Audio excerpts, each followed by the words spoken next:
कि अपराधी को हम लोग गोली मारेंगे, बात तो ठीक है, अपराधी को गोली मारिए, लेकिन कौन अपराधी है कौन अपराधी नहीं है कौन तय करेगा?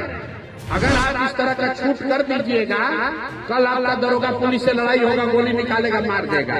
प्रशांत किशोर ने भोजपुर में मारे गए भरत तिवारी के परिजनों से मुलाकात करने के बाद पटना लौटकर बिहार सरकार और मुख्यमंत्री सम्राट चौधरी पर तीखा हमला बोला। उन्होंने कहा कि भरत तिवारी कोई अपराधी नहीं थे, बल्कि बिंद समाज के हक की लड़ाई लड़ रहे थे।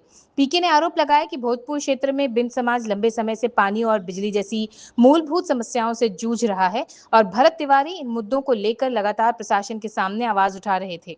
प्रशांत किशोर ने दावा किया है कि इसी संघर्ष के दौरान भरत तिवारी की स्थानीय एसडीओ से तीखी बहस हुई थी, जिसके बाद उन्हें गोली मार दी गई। उन्होंने सवाल उठाया कि आखिर किस आधार पर सरकार भरत तिवारी को अपराधी बता रही है। उन्होंने कहा कि यह तय करने का अधिकार मुख्यमंत्री या सरकार को नहीं है कि कौन अपराधी है कौन नहीं। इसका फैसला कानून और न्यायपालिका करेगी। पीके ने इस घटना को कानून व्यवस्था की विफलता बताते हुए कहा कि अगर जनता की आवाज उठाने वालों को इस तरह से दबाया जाएगा तो बिहार में लोकतंत्र और न्याय व्यवस्था पर लोगों का भरोसा कमजोर होगा। उनके इस बयान के बाद बिहार की राजनीति में हलचल तेज हो गई है। भोजपुर में आप सुने होंगे, घर से निकाल के यहाँ सहनी समाज के लोग बैठे हैं, आपको नहीं मालूम होगा। जो मरा है वो लड़का भरत तिवारी है, लेकिन उसको मारा काहे गया? वहां पर बिंद समाज के 80 परिवार को पानी बिजली की सुविधा नहीं थी, उसी की लड़ाई को लड़ रहा था। एसडीओ से लड़ाई हुआ, उसने गोली मार दिया घर से खींच के।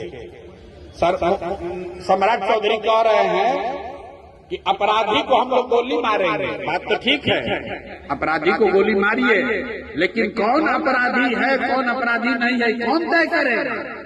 ये सम्राट चौधरी नहीं तय करेंगे, उनका विधायक और थाना उद्धार नहीं तय करेगा, वो देश का संविधान तय करेगा, न्यायालय तय करेगा। अगर आप इस तरह का छूट कर दीजिएगा, कल आपका दरोगा पुलिस से लड़ाई होगा, गोली निकालेगा, मार देगा। ये बर्दाश्त होना चाहिए।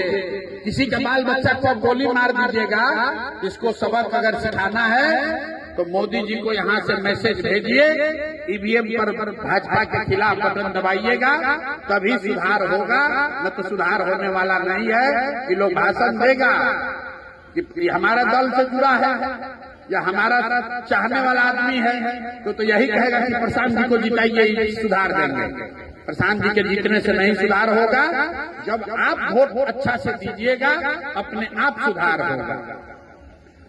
डी फार्मा स्टूडेंट्स, अब हो जाइए तैयार। आपके लिए है बहुत अच्छी खबर कि अब केवल डी फार्मा स्टूडेंट्स को ही मिलेगी फार्मासिस्ट की जॉब। तो ये कोर्स करने के लिए आपके पास है 2 choices. DPS group of institutions के किसी भी कॉलेज में एडमिशन लेकर के आप घर बैठे कर सकते हैं ऑफलाइन कोर्स, या फिर आप कर सकते हैं ऑनलाइन क्लासेस। और उससे भी अच्छी बात ये है कि डीपीएस ग्रुप के कॉलेजेस जो कि हैं इन 5 शहरों में, रांची, दुमका, देवघर, मुजफ्फरपुर और सीतामढ़ी, इन 5 शहरों के किसी भी कॉलेज में एडमिशन लेकर आप किसी और शहर में बैठ करके ये कोर्स कर सकते हैं।